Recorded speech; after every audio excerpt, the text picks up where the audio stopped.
Fire attack. Fire attack, I see. Go for fire attack. I have engine 19 assigned to you. I have it. All right, before we get into the meat of this fire minute, I'd like to start out with engine 19 arriving at scene and point out the excellent development of a plan between the crew prior to stepping off the rig. Okay. Yeah, you want to 2.5 this? Yeah. Wait, how close to the hydrant? About 200. What? Yeah, just can you grab the hydrant yourself? Yeah, I got it. Just pull 200. And in about 20 seconds, I heard a plan of attack, some reassurance to a residence, and a water supply plan. Nice. So today's fireman is a look at engine 19's use of 2.5 inch on a structure.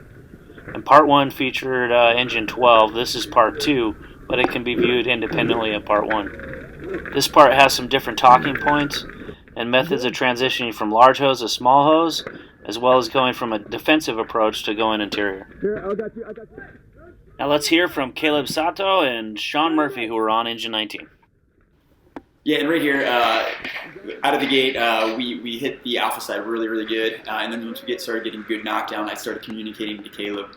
And I don't know if you can see, but I kind of bumped over to, I guess, the delta side, so the alpha delta corner, to see how much fire was coming out of there after we got pretty good knockdown on the alpha side. And that's when I talked to Caleb and told him that we should transition to that alpha delta corner so we could scrape the alpha and delta sides. And it also worked out perfectly because the ramp or the steps into the house was on that alpha delta corner. It wasn't straight on from the alpha side, so that set us up perfectly for our high-rise hose pack transition.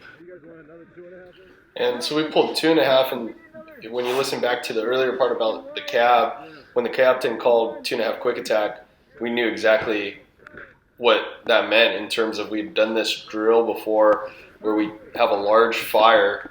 We take 2.5 to get a lot of GPM, a lot of water onto that fire, but we're going to follow it up with a 1 3/4 line, and specifically with our pre-bundled 100-foot 1 3/4 hose pack that also has a gated Y, which once we knock down a decent portion of the fire in order to be able to now go interior and have more maneuverability and easier control than the 2.5, we'd connect the gated Y to that 2.5, and now it provides us also the option for having 2 1 3/4 lines as well. Hey, Caleb. Let's catch this engine. 1 3/4. Right here is where we start transitioning. It's hard to see with my helmet camera. This is where we have our conversation, and it's hard to see, but I think Caleb there is, I already have the shutoff butt kind of broken out, and then he's making the connection here, and while he's doing that, I ran the nozzle up to the front door of the steps. So part of us doing that training is the idea is, hey, let's get that hose pack pretty close to that front door, so the time between charging that and entering in is short.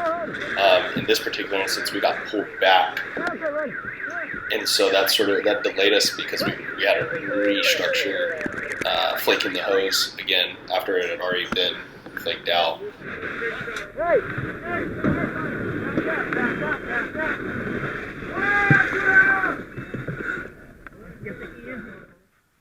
There's one last talking point Sean and Caleb would like to highlight that's important to remember on gated Ys.